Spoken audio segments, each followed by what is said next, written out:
subhanahu wa ta'ala, the Sharia of Allah subhanahu wa ta'ala, at the time that was the Sharia of Musa alayhi salam. They would not sell that for things of this world, materials of this world. عَرَضْ هَذَا مِنَ الدُّنْيَا.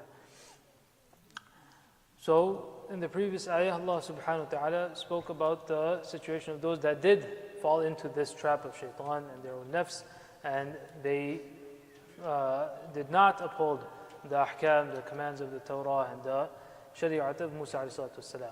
At the same time, as we said before, and if someone asks that what's the reason for these such ayat, they're already gone, they passed away, whatever adhab came to him, whatever in the akhirah will happen, that will happen.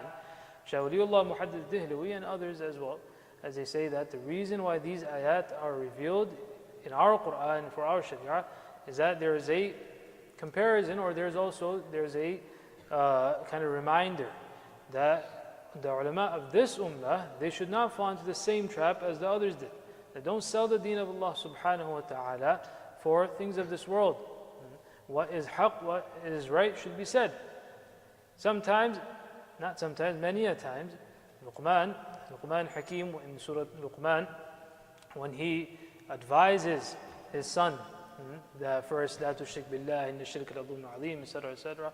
Then he tells him, وَأْمُرْ بِالْمَعْرُوفِ وَانْهَ عَنِ الْمُنْكَرِ, that when you do amr bil ma'roof, enjoin righteous deeds, good things, tell people of good things, وَانْهَ عَنِ الْمُنْكَرِ, and prevent people from munkar. In fact, amr bil ma'roof, ulama say, that also people to a great degree will listen to you, or at least they won't cause any problems for you. As long as you tell people, oh, this is good, they'll say, okay, gee, you're right, correct, that's fine.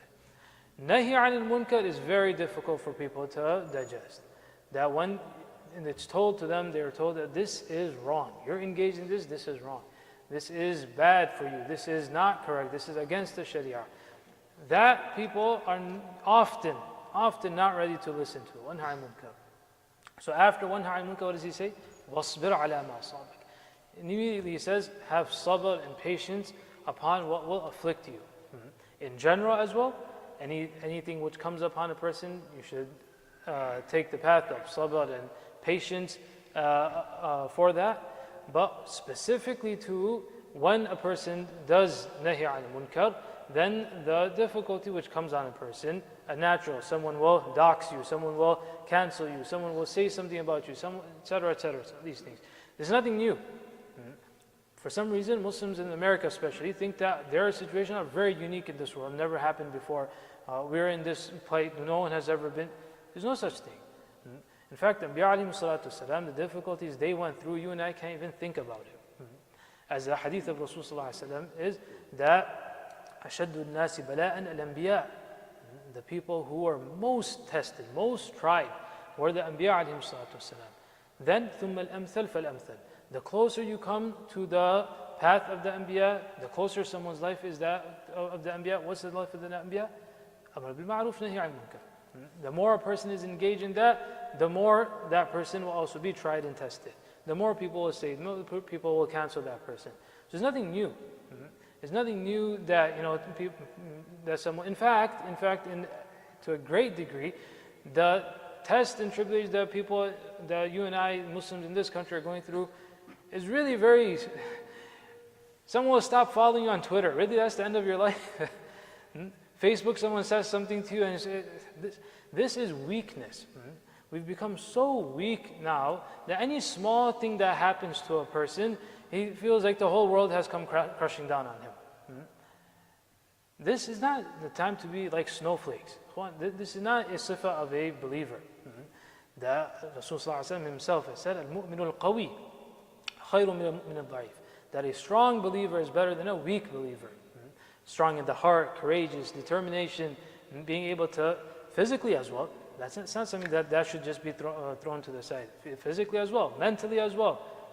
These are things that are all part of our deen. For some reason, some of us have kind of pushed all these things to one side, and just as long as you just put your head down, pray your salah, and that's it, make money for my children, is beyond that. The life of the Anbiya is far more deeper than that. So then, as we said that, the Quran Kareem, is very balanced in its approach. So where the ayat spoke about those ulama of the Yahud, of the Banu Israel, who did not uphold the Torah and they did not uphold the Sharia of Musa alayhi salatu wasalam, on the other hand, there were those who were righteous and they did stick to it, although they were in the minority. So وَالَّذِينَ يُمَسِّكُونَ بِالْكِتَابِ, those who held firm to the kitab, not merely read the kitab, not merely just kind of said that we believe. Belief is one thing. And it wasn't mere lip service. The word yumassik, massaka, and tamassuk, these means that they hold firmly to it. In aqidah as well, in amal as well, in defending it as well, in propagating it as well. In all of these aspects and more, وَالَّذِينَ يُمَسِّكُونَ بِالْكِتَابِ وَأَقَامُوا الصَّلَاةِ. In every sharia, there was a form of salah. In every sharia, there was a form of salah and ibadah of Allah subhanahu wa ta'ala, serving Allah subhanahu wa ta'ala. So the form of salah, whichever form that they had, that they established that salah. So these two things. One, in general, يُمَسِّكُونَ بِالْكِتَابِ, in general, holding on firmly to the kitab, you're referring to the Torah. And أَقَامُوا الصَّلَاةِ, specifically the ibadah of salah, that they established that as well.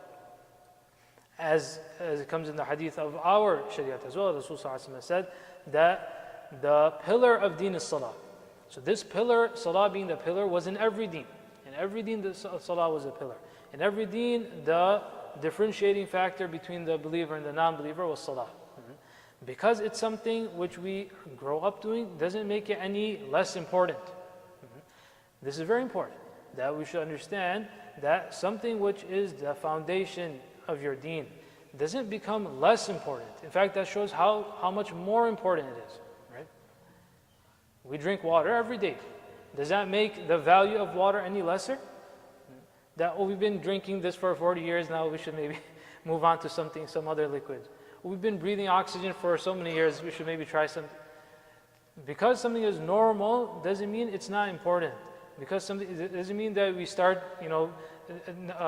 think that, speaking about this or the importance of it, it's not for me, this is for babies, those that just accept yesterday, speak to them about salah. We've been Muslims for years and years. Salah for us is old. No, ikhwan. This is something there, every given stage we can improve in this, and like in any other thing. A person can always improve in that, including salah. So if we hear about, a bayan about salah sometimes, you shouldn't feel that, the same guy speaking about the same thing again. No. This is something that we should think that the salah I used to pray 20 years ago till today, how much change has that brought in my life, number one, and how much more is my concentration, and what have I been able to achieve through my salah? So if the answer is that there isn't much change that's come, that means we're not doing it the right way. So that we still need improvement in that. We still need to speak about that. Because it's something, one of my teachers used to say, that people say, speak about contemporary issues, what can be more contemporary than something you do 5 times a day? 5 times a day you have to pray your salah. What's more contemporary to you than that? وَأَقَامُوا الصَّلَاةِ إِنَّا لَا نُضِيعُ أَجْرَ الْمُصْلِحِينَ. Allah subhanahu wa ta'ala, صفة shakir for Allah subhanahu wa ta'ala. Any good deed a person does, Allah ta'ala does not let that go to waste. فَمَن يَعْمَلْ مِثْقَالَ ذَرَّةٍ خَيْرًا يَرَهُ. Any iota of khair a person does, that Allah subhanahu wa ta'ala will show him on the Day of Judgment as well. We do not waste the reward of any righteous person. لَا نُضِيعُ أَجْرَ الْمُصْلِحِينَ. What's another lesson in this? That you don't need to wait for someone else's praise. Oh, we did something so good, mashallah. No one said anything to us. No one recognized us. Our name wasn't called. Or no one, now this, in our, what if we say,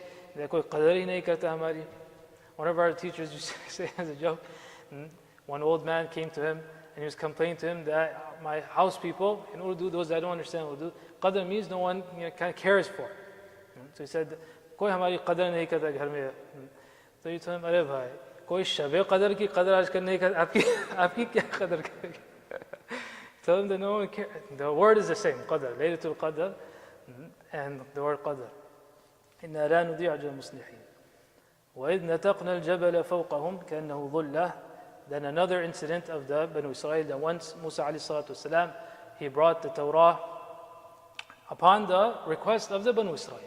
They said, oh Musa, you come to us, you tell us do this, do that. Bring a kitab from Allah subhanahu wa ta'ala, bring a book from Allah ta'ala, then we can follow this, everything, whatever we need, whatever needs to be done, it's there. We can follow this kitab.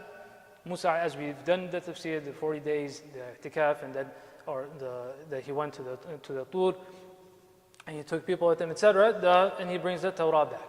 After some time, they start saying that, these commands, this is a little too much for us. They were believers, they didn't deny it. They believed in it. It's not that they weren't. That also occurred, that occurred before that. But at this point, they believed in the Torah. But now they start saying that, it's still too difficult for us. We can't do this. So upon this, Allah subhanahu wa ta'ala, He showed the sifa, the quality of jalal of Allah subhanahu wa ta'ala came upon them, that Allah subhanahu wa ta'ala resurrected, lifted a mountain above the Banu Israel. A mountain around wherever they were, a mountain was lifted above them, and they were commanded that either you follow the commands of this Torah, or you will be crushed under this. This is what they understood from it. Immediately they fell into sujood, and they said that we would believe in it. So that incident as well, the Quran al-Kareem, all of this the Quran al-Kareem is bringing about. As we said before, the Arab had no knowledge of this. This in itself is dalil of proof for the mu'jiza of the Quran al-Kareem, the miracle of the Quran, the truth of the Nabi alayhi salatu wasalam. That way, nataqna al-jabal, when we lifted the mountain above them, كَأَنَّهُ ظُلَّ, as if it was like a cloud above them. وَظَنُّوا أَنَّهُ وَاقِعٌ بِهِمْ, they knew or they thought that it would fall upon them. خُذُوا مَا أَتَيْنَاكُمْ بِقُوَّةٍ, that what command was given to them, that hold firmly to what we gave you, the Torah. وَاذْكُرُوا مَا فِيهِ لَعَلَّكُمْ تَتَّقُونَ, and remember or be mindful of that which is in it, the commands in it, the hidayat and the guidance in it, لَعَلَّكُمْ تَتَّقُونَ, so that you may attain taqwa of Allah Ta'ala. We make dua that Allah Ta'ala gives us an understanding of the Quran.